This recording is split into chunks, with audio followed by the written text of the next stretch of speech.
Pural dong liana troi zo tong chiat kan kom le thei ta lo mai hei tun tum hi mak hle maya an tlei rol an lo pan chho tanga an in an thil ton lang chi te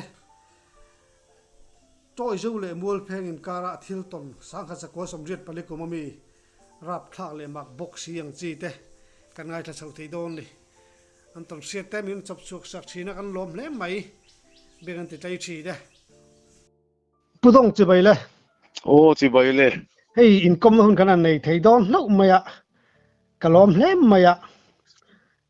tun ma in ton ang chi te kha hriat kanan cha ka tuna hian khoi khu angai ti te pokhan hriat masak chowa cha ve Ô ni e nia kan thil ton hi ataka nang pon lai chang kan ton chho ti ro lai te le hemi nu pui kan ei nu po ton te ania tin kamam na hi choi zo saitwal district ania ti chuan kan kho choi zo din kum hi sang kha zakwa som palia din ania ti chuan din tu te chu zika sang bila ral sanga tiawi chung te chu kan khodin chuak to ni phota ti chuan choi zo kho tang hian friends ram kal te po kha an om ve a chu mi te chu mi pathum man kala to zo atang hian phir thanga pa aya pa chunga ten nia tin choi zo mina vi si kan nei masak ber hi sang kha zakwa som nga pali ania chuta VC te chu pulal liana nia VCP nia rin kima hei hitlung vela ma boral to tin pulal liana po he boral to a tin lal thua ma nia hi po he boral to a chuan toy khua chu sang kha zakwa somruk panga a khan rambuai wangin lungvela son soi khom ani ta a lungvel khu grouping center min soi khom na ni ta a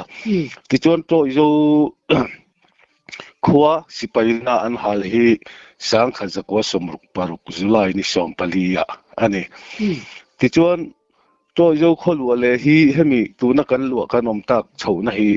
sang kha zakwa som sari pahnia khan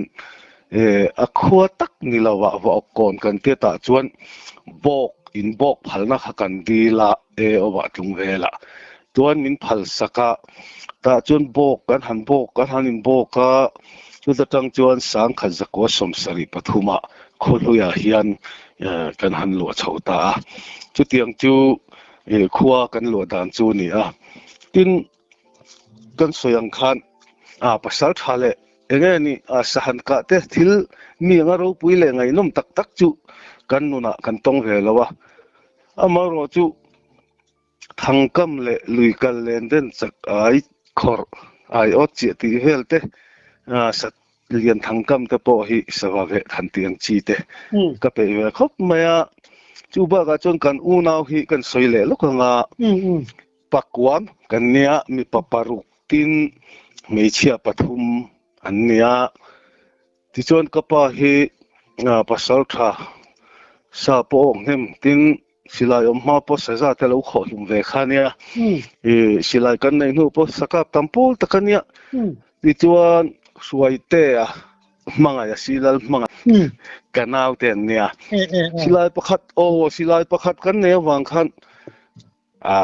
inchan heglawi ke hi chon ka chang ve lowa nanni hi nya pasal tha an ni ve maya an beina sakhopan ni chon tam set pon nga tin ke ka kal ve na zom hi chu tapa hian ka tle rol te ta tanga enga mo khang o ten min bial la ya rul chom vela o sil min ken tir ai o min tir khalam kong kha ke ma hi chen ka zo ma ni chu tiang chu kan din hunania tin kapa hi boral to sang ni le som ni pali September ni kwa khan tin tun tha July ni sari khan kanu hi boral ve thong tun mai khan tim chu kan din hunani apa pui o ya lo wa tin kha chiang hle mai ka te siat na po tha in khotan po khan lu lo le maya en chin po atir ke ta min se thei mai kha đâu quý cái tia tin trôi dâu ăn phụ chân hi sẽ thêm trôi dâu ăn phùa chân hi nia hi a phát tak hi chu a thei lawa tle ma kan pa terual kan zo po hian a chia hi chu siat thei ani lo hun kal to pa khana ma ro chu an phua chan nia e kan siat le an sei chu tia kalo siat darang deuh tho kalo zo to thin midanga po khei to tlanga te hian boru khi choi zo chu afat mai ni ti chon a zo tha to tlanga phei khi chu a zo mai ti chon thing ho po hi hei enge ni kung sang pui te chu a upan no te non po ni se tlang pui an toy lai zelman toy loi ve zelmaya tin thom bunga mun kan ne hei phei chu thom bunga khanin omla na ron enan tia kum tak chu kan se phalo kan pa te po in chu phei chu avot lu tu kha khomuna han rel kha i an ching zelan ti chi i chin tha thilon ti vot lu tu ka wang khan chung chu tun huna po han kan han kal thina tangkam hian thing reng khi upatak po hi lon nom tak hetia dinga akak pui pa peng thom han thlen thei mai lai vek khi nia chumi ni wang chon thing te hi lian vak lo hen an toy deuh lai zel mai a zo box se chu wang chuanin toy zo tin a ming kan putani ti hi ka khiat dan po ani di kang kha kha min to mo ye chuanin kan thu pui lama hanan lut chho tan do ni la no ton lai chho te le itlei rol ho chho vela iton ang chi te po kha han siat masak chho wa chak om ve nie chu katle rol pola ni chi lova ni china khwa kan han soi khom tele khatia kan han ti apo kha tuna kan soi masak ber du hi a khil fianan ka ti ti chon soi khom kan ni ta tlung vela chon kan om ta ni kala no pang khop mai no pang te ma se fel ve to tak chu kan nia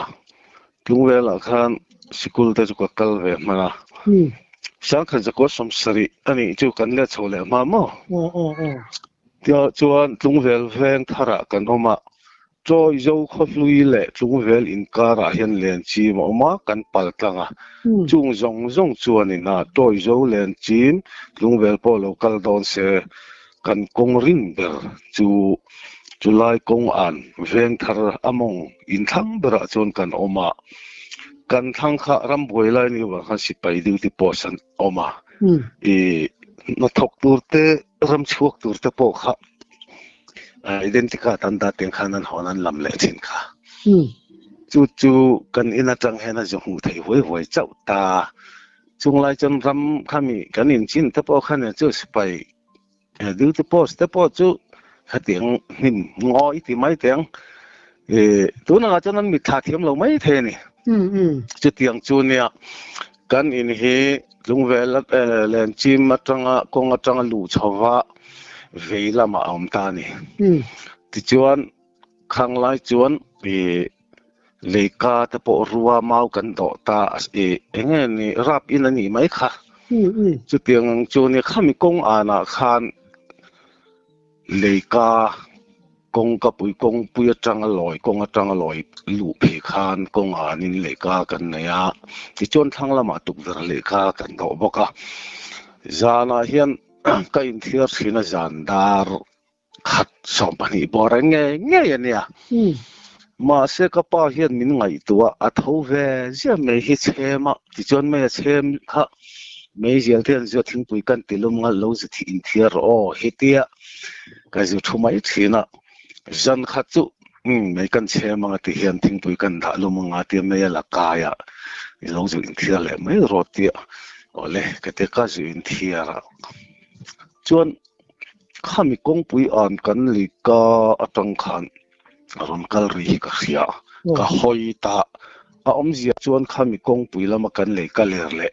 thang lama si pai du ti pos ram noi lama le ka akha a in kal zom thei hei akila chon ai mu zom thei ang kha ni ta ti chuan a ron ri ka si hakan hoi pheya ron ri chap maya ni man chu khati nau panga thu chang lau hiyo ngai no kha ma se zo te dum lian tak mai hi lo kal tha lunga ron keng ta hay le ti chuan leika chak lama tang chuan chu ka soi ang chuan chak lam kha lor thla ron zuang kai lo khan khami ka om na zon chi khan mi hring ding ang chi hen a dinga ti chuan lung te ni ron vom ta ni hay chu lunga chu ka om na hena tlarok maya nau panga thu chang ka tre na sa talu tu ka aw na sal tu ka khan ka pa kharon tlan chu enge ni ati zo te dum min voma hei ta tang hian ka tia lung po chu kan huwa ka pa po zon khami lung te tla le ka ti khami le ka mau dawa tla kha a ringai boka mo tiang chu ania aba kha chu sana hi chon min suai ta zela le ka in thiar chu jong ta min thut pui ta kha kha ipa khan enemo chu siat sa de wan indi awang ve ni mai the ni chu chu tun hnuwa heta troi kan chho hnu po hian kan soi thina kan le ka pa po hian ama khop mai kha kha min ti pui fo mai mo a chan chu kha ek in thia don piang khanin a tho pui che me lo chem se boxia nia sei du me la wa tiro ne karin danin ka te ka ngai to le pon khang lai hun khan nau pang bo jon ti te tin len chi ma ta po khan an soi to in ka sia I kom to mai the nau pang bo ti ta khau mo khang ru ru pu khanin min lo ngai to thina ni karing ta tho ve lovin ka pa khamuta se karin da min vom khar lo pa kha min suai da ima ngem ta po ka tia ni kha zo te kha te lung rong ke ngaron vom mai che po kha zo te pa ngai sang kha chu ni don lo chiang sa nia ka mu dan kha zo te du mani mai mo hemi a zo te ding kal pa nga yang pon kham mi sing din ang khana ding ati hian a ban kha ti hian hei hete kan vom le kang che hen ron lek tat mai ka mu chiang e me mai sia ka lau khop mai chu chu nau pan lai thil dewania khai chuan khami no pang lai thila khan kha lo nem kha lo kha nau pan lai kan tle ro chho de to tia chon nia nau pang chu ni tho mai la thing tlanga te kan oma kan chho ta som chu som soyang khan som sari pathoma chon khami a po khan ne pol ni te pol khat hemi khuwa chon kan lakal thowa chung lai chon ton chu nei tho ve chung te po tu han ngai kha chho leila kan soi le do na ngamo toy zo chuan nia chuan kan om ta a hi ziak tak hian a kum le ti lai hi ka lo da lo wa sang khat zakwa som sari pariat bor ni in ka sia hemi kan khuwa ta chu lango lu tuk hei a khochi na hi chu inge ngo kan tiang khan ni vek mai ni enga mo sa le ti po nai tak tak tin sakei te po khuwa lo mudra khate khuwa ron for de wa chon ron kalun mai zel khalar nia chuan sang som sari pariata chuan khurpui kan tia khuwa atang hian a halo viau maya khur naya oma chumi pe chu khurpui ania khotlang in tui kan tlan thina ni ta chuan chu sadal thangkam rual de lek khakan lani thowa khurpuya chuan tlai dar ni le chan vevel bor a hian kakala thangkamin khurpui khamya choina kaya tanga akam chho ngoram nuai oi pang chho kha kakam chho ta sadal chu anau panga tilawin katui khop maya ti chuan thui de uhlek sang khurpui khur atui khur tanga sang de uhlek kan theng kha ron tuk na sa tamai ka bula khan ar pui tuk ang chip he ne ma tuk ati khan he vasit no hoi ni kate khangai dan kha a de unge ni cả túi hộp mà hắn mù cả tôm này chút này luôn tụ mà sẽ căn bị thì nó các một thế gì là vào thì chuan cái thằng cầm khắc căn chỗ là căn châu đều lách khăn là lệ thì bốc xếp tụ cả và khi nào xuôi thì chiang mày cái châu dễ là tổ bạ chuan hắn là về ta viêu mấy tiệc khăn tu khó rồi khatiya kamla khare ta dai mai kha kal son ta mai mai nyang khatiya no pang kan ni enge ni asa nyang sa ni long ti rin thiam ngai no po khama sele lung thil khan mi ron hom ta urur mai ka hlau lu tuk ta khata khaton hlau na chang ka khetlat ta ti chuan ka chuk soka kaya chon luya chon kan choi lai khura tang chuan ka hota ka ho chuanin khu mi a choi lai thlang lama ram kal kong atang khan pu tu pathum te ka to kan ni po ke ai no pang khan la ni amaro chu an pu kha tarve to do yuti silai hekinga chuan kan mu kha ka sila lai khena tu ka leiten min voma ka se putar khan an do ye angrang do ma hinia ti chuan kan hota khua kan lu ma khat chan to thamang khana ti ta rita zot hei to tan ham mo tiang ang hiam kan khetlang ta kan ding kan ngai tha thap maya enge ani ti kha ka kheta hau lowa chu ka thil khiat ka khiat ngei le ka tom chu ania ama ka mu thei si lawa chu wangin tin he mun khur pui mun hi sang khaza ko somriat velaniang o keima ton chi ani lawa ani le thakum te kha ka lo chin chia pui chi lawa kan kho pasal tha purwat lo kha oma ti chuan purwat lo ka hi pasal tha huai sen tlomai de menia sapo akap thea pasal tha berpol aniang choi zawa chon mo ti chuan saka param wak saka ho kha na tho orle ke kor ai te sa na thi kha chu khurpui min hom ka ti na chuan tlai ramwa khot lai lam nitlak don to khan sathi situr jo thom na situr jo na kalta ma se avakal theng moi lo ni lo sengam tabik lo chan chu nula anui na salutu ka ti maya kan kalui don thina an zeda uda haran nui hor maya atia sathi suk tur jo na lo le top boka chu tiang te chu ania itil siat khal omreng pi na ni mo ko hello chu ani mai don ti na miang kha tia ka ngai to ka rin po han ram hoi lam nge sapui lam nge ning kha ka thiam tlat lo mo puru tat tia kha chon ka rin an chon ning ram hoi lam nui ani chen tila ne sapui ta poi an nui thei tho mai an ten no lang ta po hian mo chu tu na hian kan soi kher na po kha kan kho om dan te le hen kum kan tun din huna chan se phalo ho thang thar zo li chen an oi thei lo mai the ni tu na kan khur pui lui chung kam kan pasal tha le na le le thila mi ho ma tuk na chu achunga hen mai ta kong chakro takala han chho de vila kong pui lo ni to mai mo i chung tu na chon hoi om to lo khop chu mi khur pui lui po chu kan choi to lo nom pai kong pui nom pai ting khom thak vel nan mai kan mang to ta ma se man lai le tun lai kha abau ruak le aram ina azir le zir lo po khan thei ta ni thei khop mai khua lu chin ba khachungo vek khan ma ya ni mai si lo ye chan chu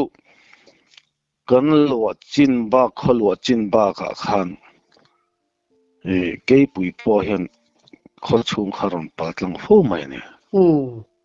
chu kan no pan la hem kan lo chho le po chon mo oh khati kho param ngo tin to zo hi abikin ram ngo hi acha em maya i tuna hian hun a local tam to kan chen cherewani chau zo ka mo dai mai kan ti tuna thalai no pangdeu kan kalam nang ngam nanga pon tun ma ka soi hun lai chon patling poi thian nei la chon ramba ti vel po ya tam tak doi deuh chon an ngam vak reng reng lawa ani lut chang um ang lai ka chun eng kim kha atam do na nia chore hei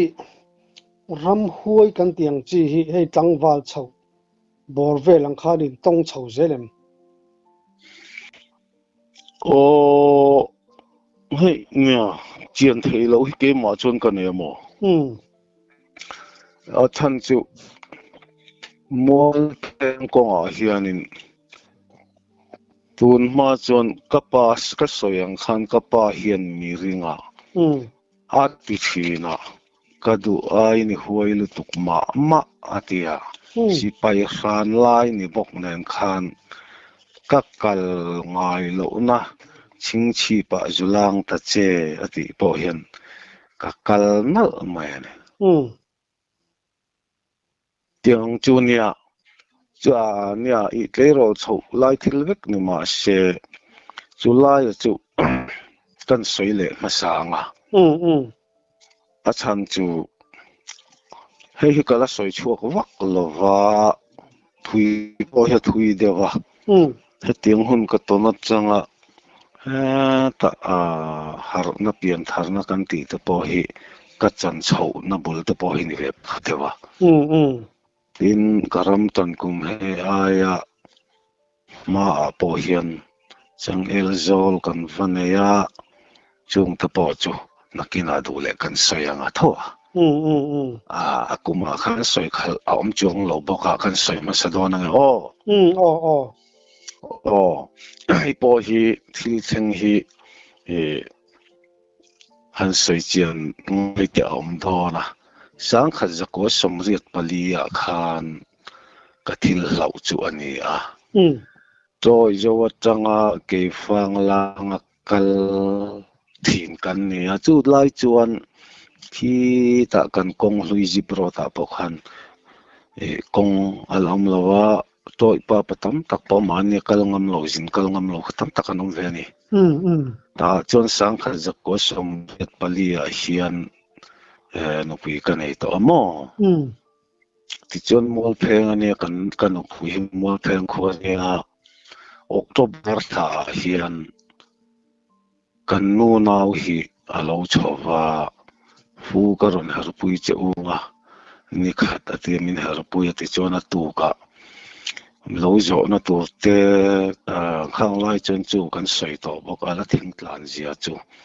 sai tu ala ke fanga kan valanga khon war tui chi chini ti kan lava kan vala akani misingin chu tiang hun lai chu nia ti chuan kan soi masak du lai le taka chu mual pheng tu choi zo hi chu tia ke a kan kal na chu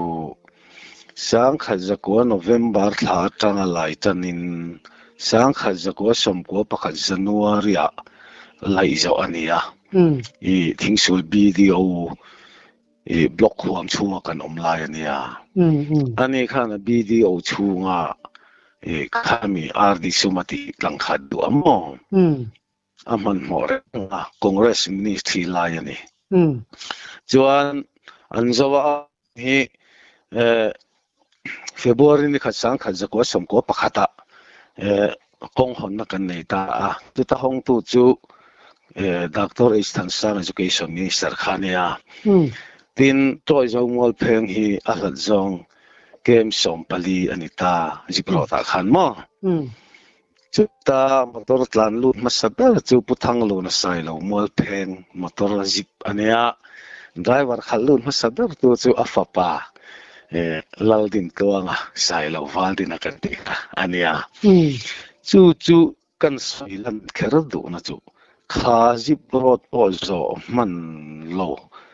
kha kong ka man lo thala khatun lai hen kan omle chau to boxia oh kan soi po hi ngai thata se an oi thi lo mai thi ni ti hel tu rani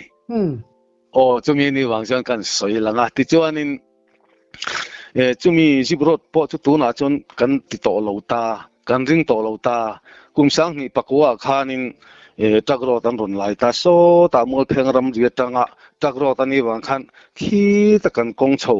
khuwa po khi ta kholo chungar ngar kan lu angkha an sot kat ta dai mai ni kholu lu khatuna chon kholai tak vela phei atin mol pheng ram ri china tang khan an zong ta chu chu chhuak phei to ani sang mi som april ni som ni pare ta khan zo thein kong kha tal thein an pe mana tak ro chu mo chu chu tu na hen kan ring ta a ti chuan kan kalna nei nan lo lu ka vamin a nge mo chena thang thar te pon lo ngai thla se tu na helai om te pon khria ta sila an oi lo thei hial mai thei ti nge ni khalai hun le tu hunai an to lo je kan soilan du na ni boka chiang khop ti chuan sang kha za ko som riat pali october ana chu kan nu nau ne chon si nga ke fa nga khon bar tu liter som le chi le chini akturin rok sai sing lian ka kan nu nau ne jing thaw ve le kan phe ni mu choi zo changin ti chuan mol pheng ani kha kan nu nau chu mol pheng khon ni wang khan khuwa kan han lu kha kan thleng phe khop ma khuwa kan lu ta in ni na vel ko ta khan mi pon la thum pon ko sawa glo ti mela mu ka nei lo wa mi pa pakhat mel aksoi thiam lo la mai kan mu kan thangam lo wa ni karap tlat ma kha ka mu wa kan nu nau chu ma eng ni ka zota ma eng hi mol pheng I mu ai mi khwal na thok nge ni mol pheng khwa pumpui ka la khia di wa lo khang ka ti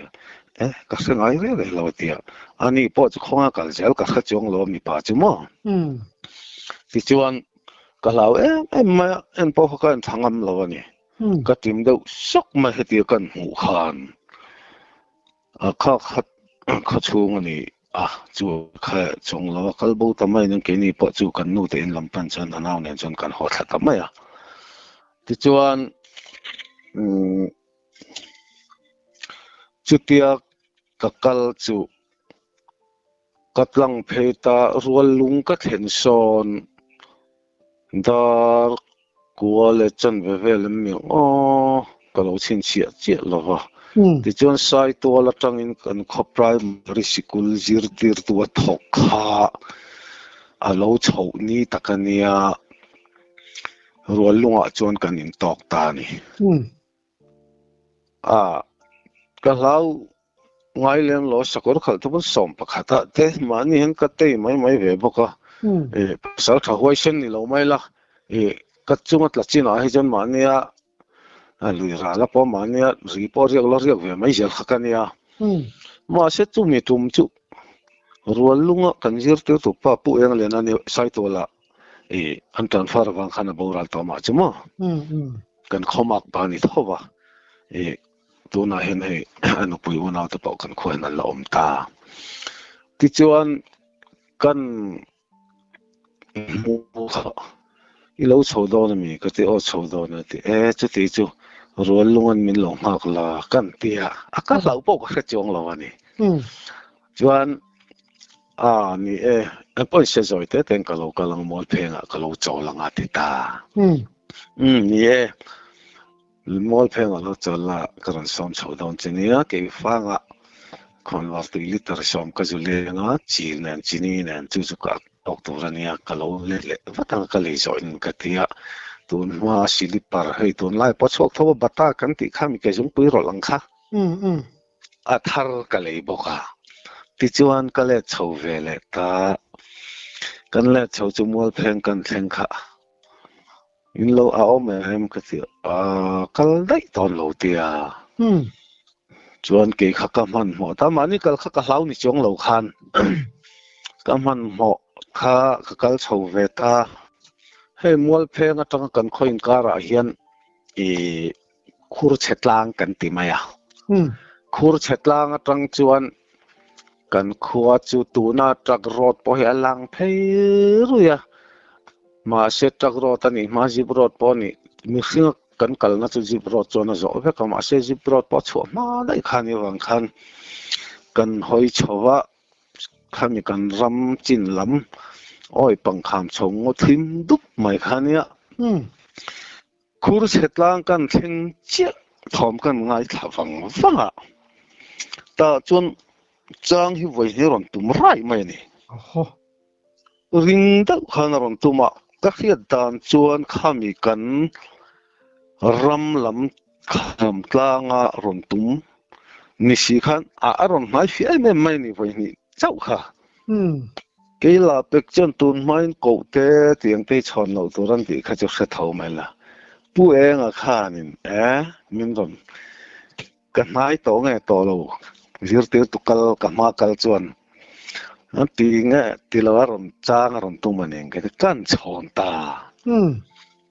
re ta mắc mai xia adik don lo re lo ne ai ring căn tum về lệ ta voi ni ba kha chu re fel ta mak mai ni ti chuan ke a po chu thom nei to chung la jan lau le chung la ka kal ta zela ti chuan ka kal zela chu mi chi na kan in bok na kha bok tui khur kan ti maya chu mi kan in bok na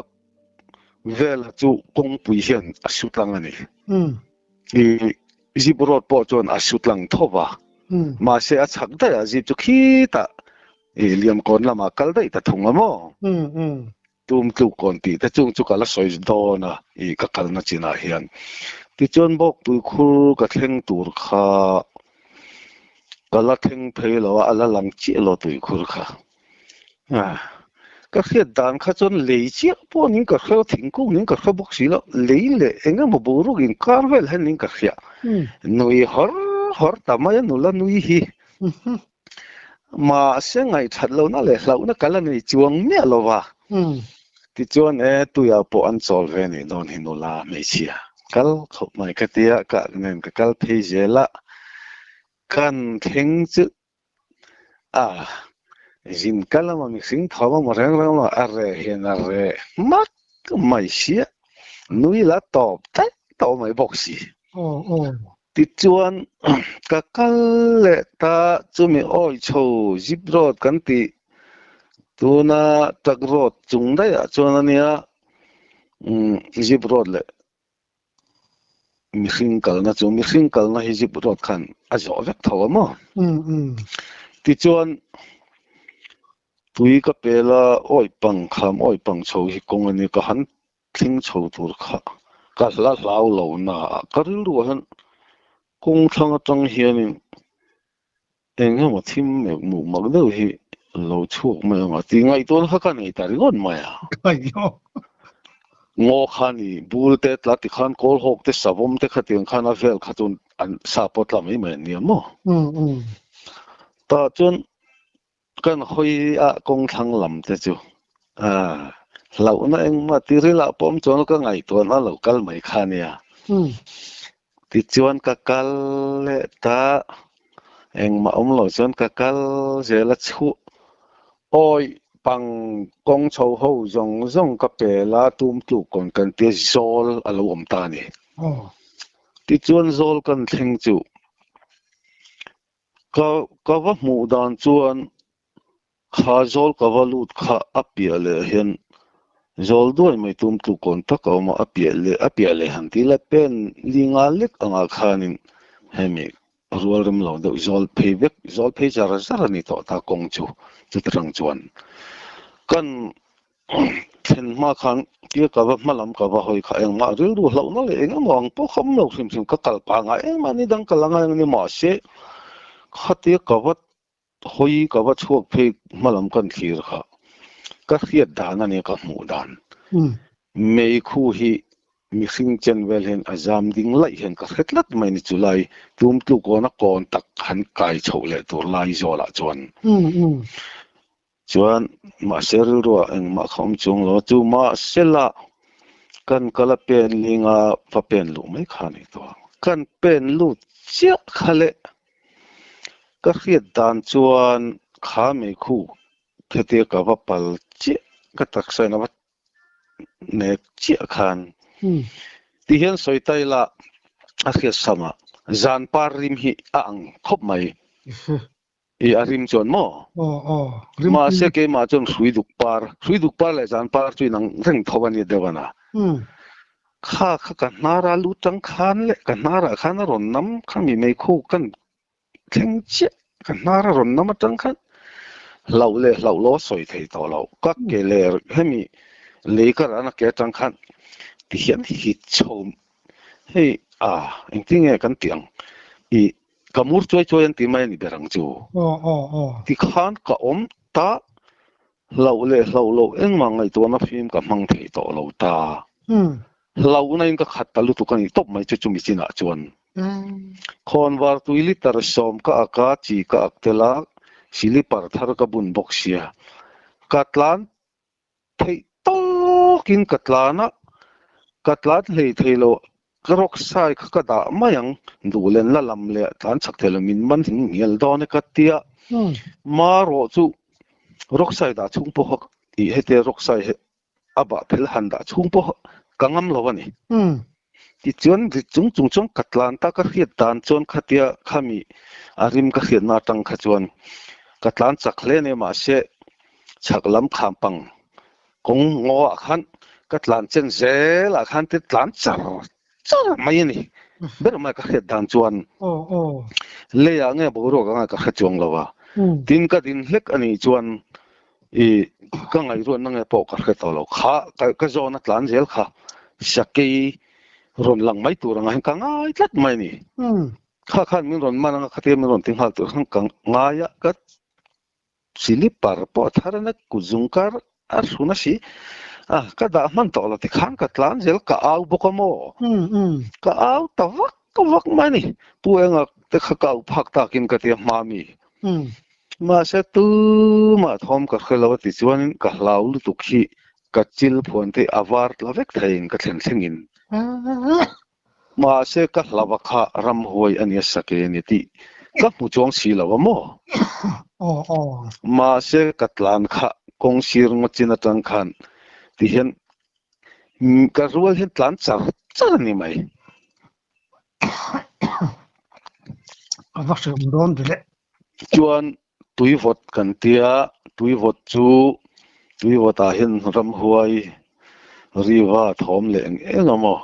putar sa chang in an mu ti ten soina ber ni to ta ti chuan tui vot ka pel pheya lian hle thang dai ka thenga kan khopa aizol a om choya oma aizol ram hluna a om boka chumi chu chho kha vanang ta ni akal ki po ka chuang lawa ka wa mu chon le thil dang ka soi to lo